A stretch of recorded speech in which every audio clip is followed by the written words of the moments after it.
So ito guys, no, yung ating cylinder head ng ating Ford EcoSport, yung nag-overheat, ay galing na ito sa machine shop at tinatingnan natin kung malaki ba ang bengkong. So susukat nila na 13,000 open inch ay dusot po dito sa gitna, pati dito sa may gilid. Dusot po dyan, kaya makapal po ang 30,000 open inch. So ibig sabihin, reject na itong cylinder block na to, kasi baka lumusot lang ang piston at masuntok niya itong cylinder head dahil manipis lang po ang cylinder head gasket ng Ford EcoSport. Dito naman sa ating cylinder head ay medyo raspag na talaga siya, at saka yung bengkong niya ay ganun din, 13,000 open inch din yung gitna, kaya mahirap na talaga ihabol dahil sa manipis ang gasket, makapagkasalpukan pa itong valvula. Kaya reject talaga yung ating cylinder head na ito at cylinder block. So dahil sa mahal ang cylinder block at cylinder head na brand new, so ang gagawin natin dito for decision ng customer para medyo makamura-mura sila ay bumili sila ngayon ng second hand na makina ng EcoSport. So yun lang, maniniguro tayo at nag-request tayo na palitan natin na timing belt. Bubuksan natin itong takip at saka yung mga kalawangin dyan ay papalitan natin yan. Hindi naman lahat, yung panlabas lang.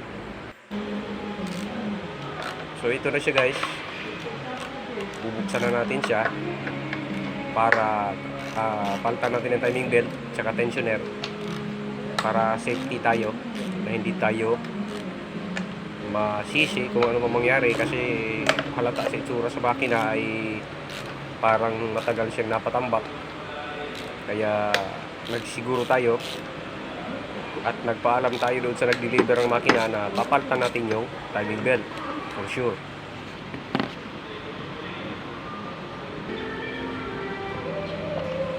So bali guys, no, talagang malubha ang pagkaka-overheat ng makinang ito. Nakita nyo naman po doon sa ating unang video ng ating pinag-check up at pinalas yung makina, yung mga natutunaw. Ibig sabihin, nagbabaga talaga yung ating buong makina nung time na siya ay nag-overheat. Kaya hindi talaga biro ang overheating problem ng isang makina. Kaya niyang sirain ang makina mo kahit anong sasakyan pa yan, ay walang uubra dyan sa overheating. Kaya napakahalaga guys, no, ng maintenance ng ating sasakyan. Kung tayo may sasakyan ay wag na wag talaga nating tipirin sa maintenance, kasi napakadelikado pag yan ay napuruhan.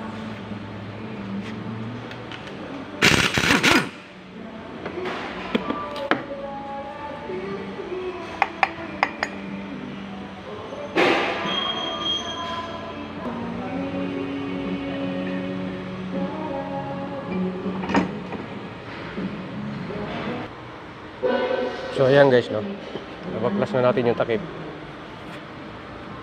dahil papalitan natin itong timing belt natin, kasi tignan nyo naman ang itsura niyan guys, oh. Bitak-bitak na yan, oh.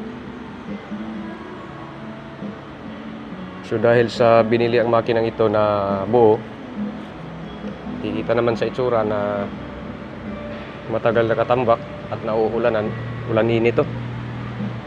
Kaya magsisiguro tayo para hindi tayo mabakjab. Palitin na talaga belt. So papalitan natin yan kasama itong tensioner at itong water pump. So bago tayo magbaklas ng timing belt ay dapat meron tayong ganitong tools. Yan. So una-una guys, no, itatap dead muna natin ito ating piston number 1. Ito palatandaan. Tapos maglalagay tayo ng pangunahing special tool sa camshaft. Ayan. Pinipigil niya yan para hindi gumalaw itong ating camshaft. Pagdating naman sa baba, ay gumamit tayo ng ito. Madali lang yan guys, oh. Dito lang yan, oh. Kumbagay, ang itsura niya ay ganyan. Yan, may tornilyo ganyan. Sa bandang dito, ganyan. Tatanggalin nyo lang ito. At maglalagay tayo ng special tools para maging steady yung crankshaft.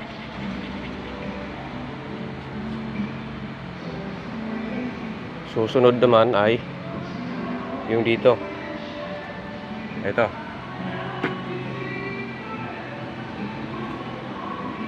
So simple lang yan guys. Yung marka ay dapat nasa taas, yung arrow. So ikakabit lang yan dito.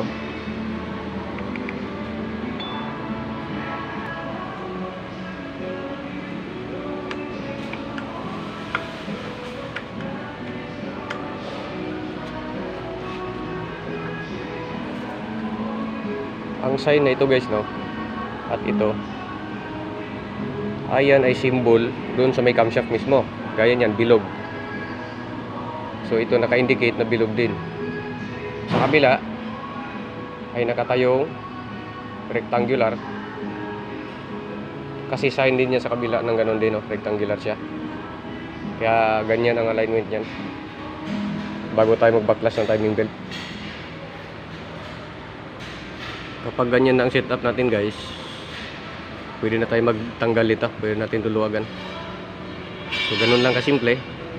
At saka sa pagbalik ganun din.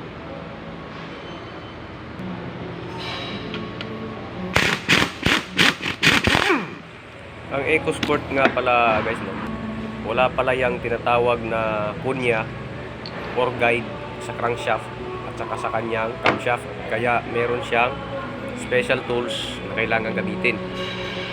Kaya kailangan talagang gamitan mo ng special tools para hindi ka magkamali sa iyong pag-a-assemble. Wala ka namang special tools, may iba namang paraan. Depende na yan sa iyo kung gaano ka kasigurista gumawa. Hindi din yan makakatakas. Basta marunong ka lang ay maibabalik mo talaga yan. So bali, ito na yung parts natin, oh. Ito na yung timing belt natin, water pump, thermostat at tensioner, kasama yung gasket. So kakabit natin ito bago natin isalpak doon sa kanyang body. Ay siguraduhin natin habang siya nasa baba, nasa labas. So yan guys, so makikita nyo wala talagang kunya ang pulley na yan, pati yung camshaft. So kaya kailangan talaga gamitan natin ang special tools para hindi tayo magkamali. Kung makikita nyo, free wheel siya, oh. Ayan, oh, iikot-ikot pa natin. Sa paghihigpit naman guys, no, sa crankshaft pulley bolt ay dapat siguraduhin mo laging nasa tamang higpit, dahil hindi yan pwede na medyo maluwag-luwag, kasi pwede siyang umikot anytime at magbanggaan yung ating piston at saka engine valves. So wag namang sobrang higpit, wag ding maluwag. So tamang-tama lang ang ihahapit natin dyan. Kaya naman sa pulso natin sukatin kung dudulas pa siya kung hindi na.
So ayan guys, no, naipasok na natin yung belt.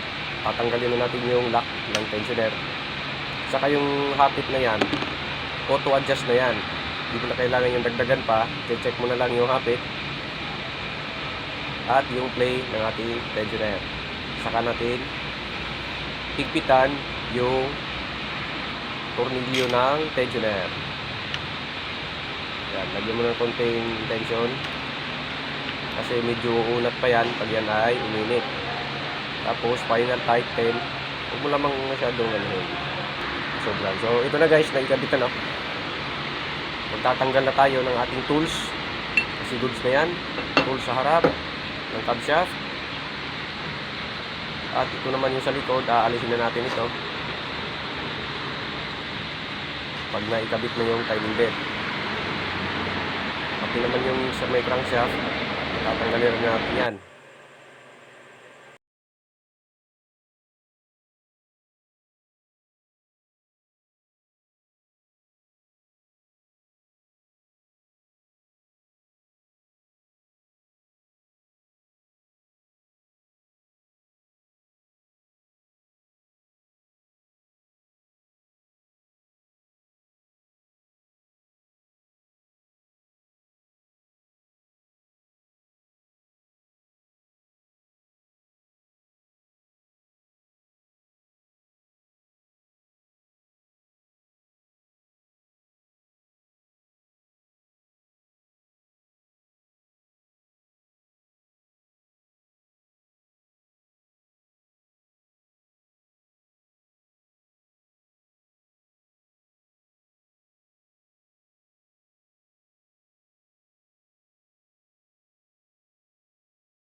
Ayun guys, no, naisampa na natin ang makina. Na-mount na natin siya ng ayos. At dito. So ngayon, ang i-install natin ay itong mga wiring. Kasi hiwag-hiwag lahat yan, no. Magulo pa yan guys.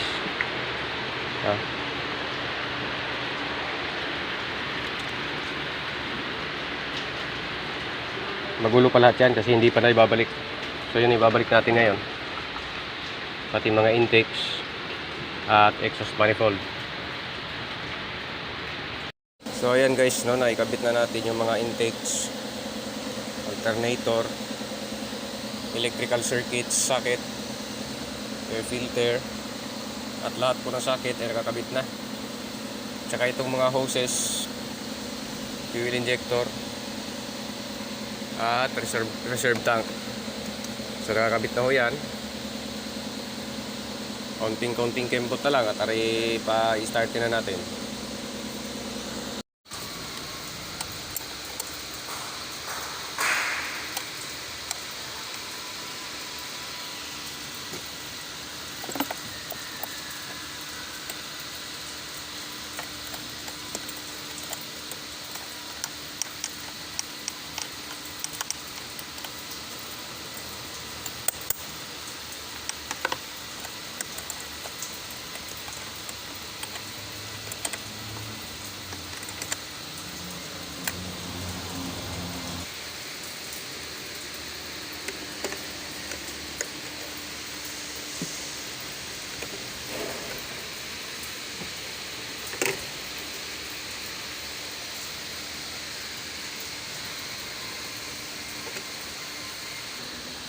So yun guys, buo na siya.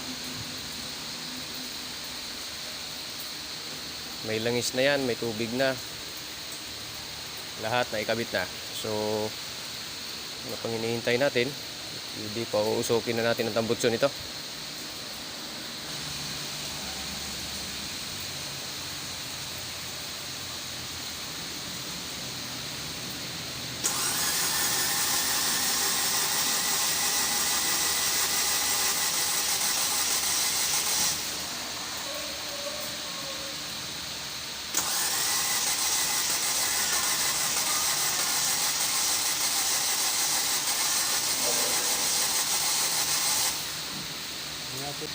Boom, boom, boom, boom, boom, boom, boom.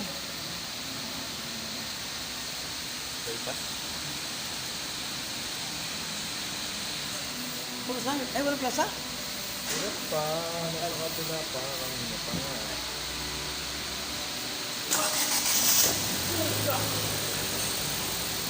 Ginseng! Paga, sinuwatag ka ako.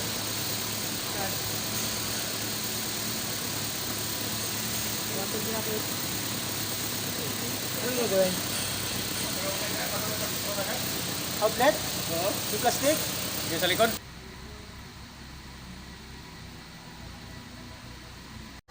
So yan guys, no, umaandar na siya. Pero yung problema ay nakailaw po yung check engine, ABS at yung traction control. So dahil dinala siya rito na talagang totally dead, kaya siguro ito ay mga nag-warning na before siya masira.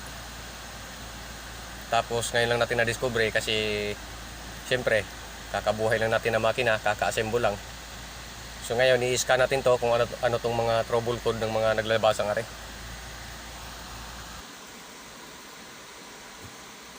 So gagamitan natin siya ng ating scanner para mabasa natin kung ano ang mga warnings na nagsilabasan sa dashboard.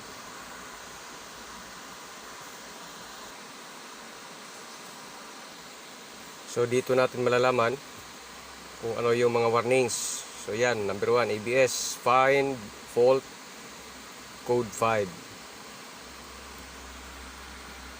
So maraming lumabas guys, no? Pero antayin lang natin kasi naglo-loading pa siya.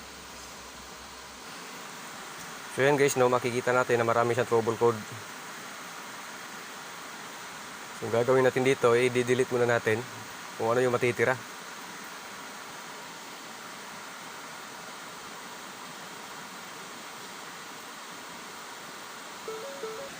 So dito, testingin natin. So ayun, nawala na yung check engine. Ang natitira na lang ay yung ABS. Kasi meron pa siyang code. Ngayon, pag nailaw yung ABS, siyempre madadama ito. Kaya i-check natin muna kung ano ang naging problema nito. Saka natin i-test drive. So importante, ito buhay na siya ngayon. Yung nakaraan natin video, so ito siya. So mga minor na lang yung ating gagawin para ma 100% clear natin siya at may release na natin sa customer. So yun guys, no, final moment na tayo sa ating Ford EcoSport. Ito na siya, nananakbo na. So ito na yung final natin para mahatulan na ito kung i-release na sa customer. So far so good guys, ayos naman. So hanggang dito na lang po muna ang ating video. Maraming salamat po sa inyong panonood.